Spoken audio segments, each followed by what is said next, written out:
এদিকে সারা দেশে বইছে মৃদু থেকে মাঝারি তাপপ্রবাহ, এতে বিপর্যস্ত হয়ে উঠেছে জনজীবন।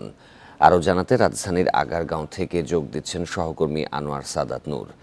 সাদাত, আজকে বেলা বাড়ার সাথে সাথে তাপমাত্রা কত ডিগ্রি পর্যন্ত উঠতে পারে? আবহাওয়া অধিদপ্তর বৃষ্টির ব্যাপারে কোনো পূর্বাভাস দিয়েছে কি? আনলিমিটেড লাইফ চলুক গ্রামীণ ফোনের মান্থলি প্ল্যানে, এক প্ল্যানে 1 মাস।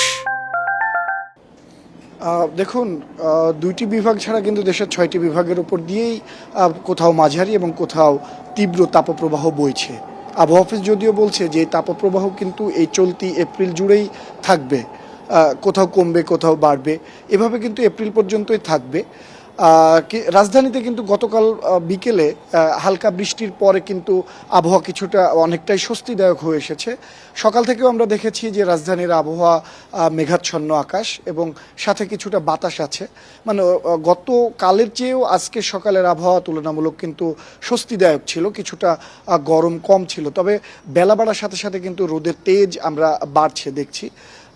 আবহাওয়া অফিস কিন্তু এমনটাই বলছেন যে বেলা বাড়ার সাথে সাথে কিন্তু তাপমাত্রা বাড়বে। আজ কিন্তু সর্বোচ্চ 36 ডিগ্রি সেলসিয়াস পর্যন্ত রাজধানীর আবহাওয়া এবং রাজধানীর আশেপাশের আবহাওয়া উঠতে পারে এবং দেশের যেসব অঞ্চলগুলোতে তীব্র এবং মাঝারি তাপপ্রবাহ চলছে সেগুলো কিন্তু অব্যাহত থাকবে। কোথাও কোথাও কিছুটা কমতে পারে, আবার দেশের কোথাও বৃষ্টির কারণে কিন্তু তাপমাত্রা কিছুটা কমে এসেছে বটে, কিন্তু সেই বৃষ্টির প্রভাবে বা সেই ঠান্ডা পরিস্থিতি তো মানে দূর হলে কিন্তু আবারও তাপমাত্রা বা আবহাওয়া বাড়বে। এবং বৃষ্টির ব্যাপারে আবহাওয়া অফিস যেটা বলছে যে সিলেট এবং চট্টগ্রাম বিভাগ, মানে এই দুই বিভাগের কোথাও কোথাও আজ বজ্রসহ বৃষ্টির সম্ভাবনা আছে, সে সাথে শিলাবৃষ্টির সম্ভাবনাও দেশের কোথাও কোথাও মানে হতে পারে। এছাড়া রাজধানীতে কিন্তু গতকালকে যেমন সন্ধ্যায় বৃষ্টির সম্ভাবনা ছিল, আবহাওয়া অফিস বলছে যে আজকেও বিচ্ছিন্নভাবে কোনো একটা সময় মানে বৃষ্টি হতে পারে, তবে সে বৃষ্টিটা মুষলধারে হবে বা ভারী বৃষ্টি হবে না, গুড়ি গুড়ি বৃষ্টি হতে পারে। এবং আগামী কয়েকদিন মানে আগামী 4 থেকে 5 দিন কিন্তু এই তাপমাত্রা বাড়বে।